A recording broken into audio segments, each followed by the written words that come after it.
If you've ever stayed awake late at night wondering whether small acts of kindness still matter, this story is for you. Stay until the end, because what one doctor did at midnight inside a quiet American hospital didn't just change a patient's life, it shocked an entire family and reminded everyone watching why compassion still has the power to heal.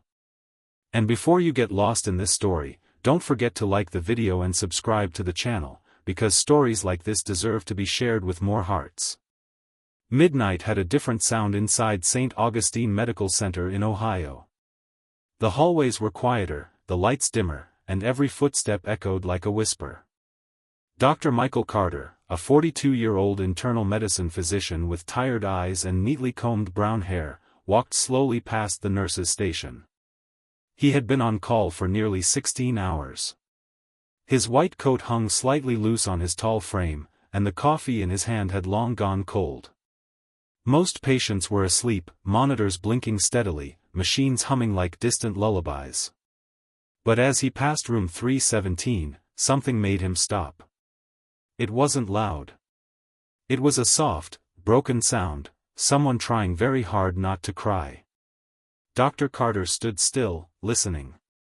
The sound came again, a quiet sob muffled by a pillow.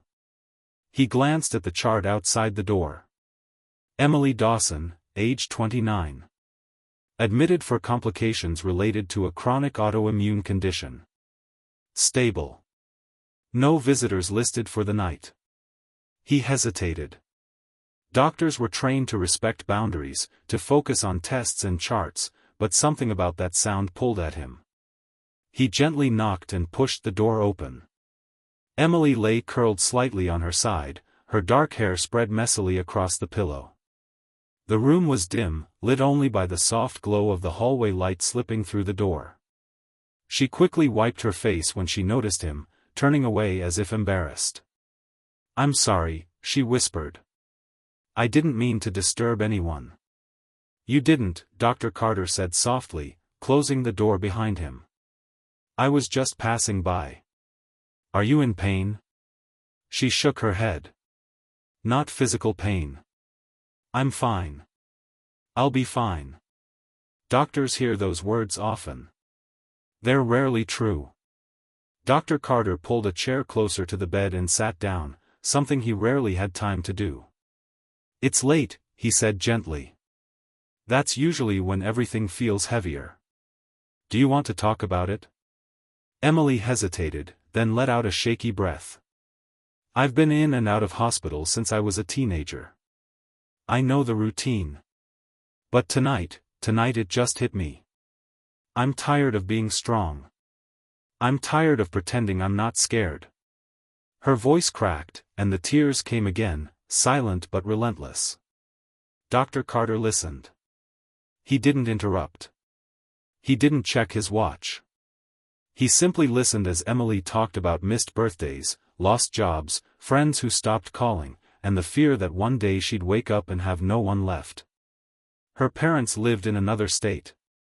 They loved her deeply, but they worked long hours and couldn't always be there. Tonight, she felt completely alone.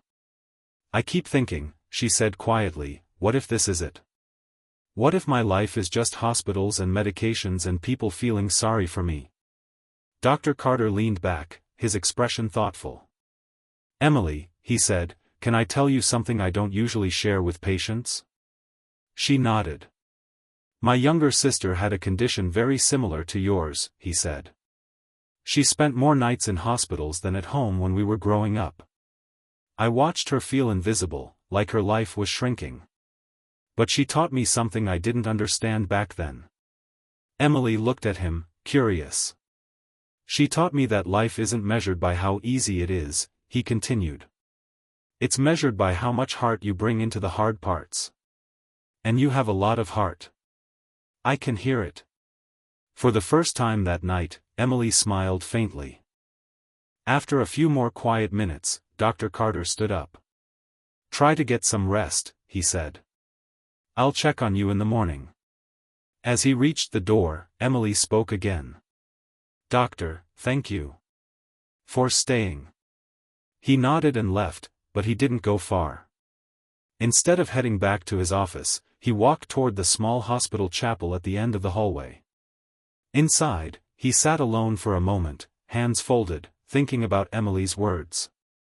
Then he stood up, as if he'd made a decision.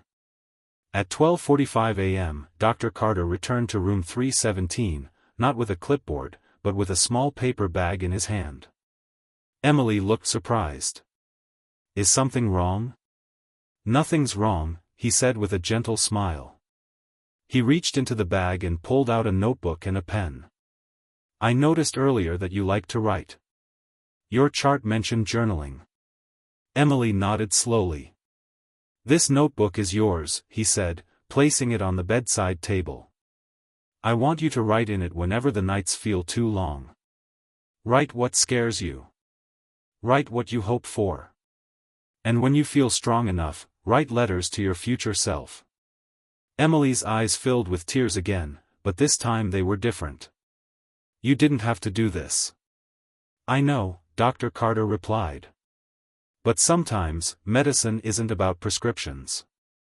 Sometimes it's about reminding someone that their story isn't over." He paused, then added quietly, "And I've already spoken to the hospital social worker. Tomorrow, we'll talk about resources that can help you when you go home. You won't be doing this alone." Emily reached for the notebook, holding it as if it were something fragile and precious. "Thank you," she whispered. The next morning, Emily's parents arrived early. Sarah and Tom Dawson were in their late 50s, their faces lined with worry from years of watching their daughter struggle.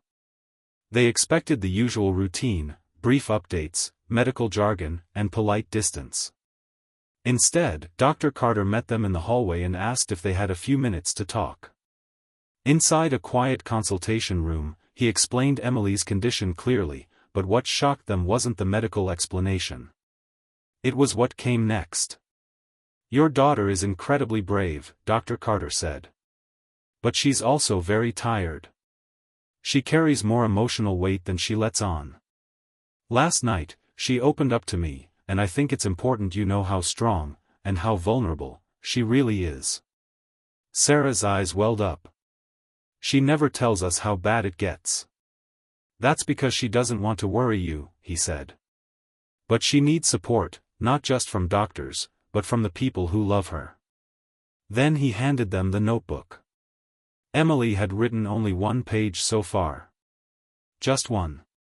But it was enough. It talked about fear, loneliness, and a quiet hope that someday she'd feel normal again.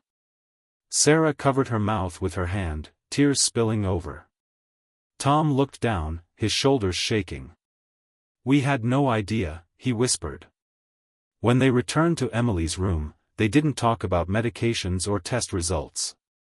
Sarah sat on the bed and held her daughter's hand. Tom pulled a chair close and said something he hadn't said in years. "We're here," he said. "And we're not going anywhere."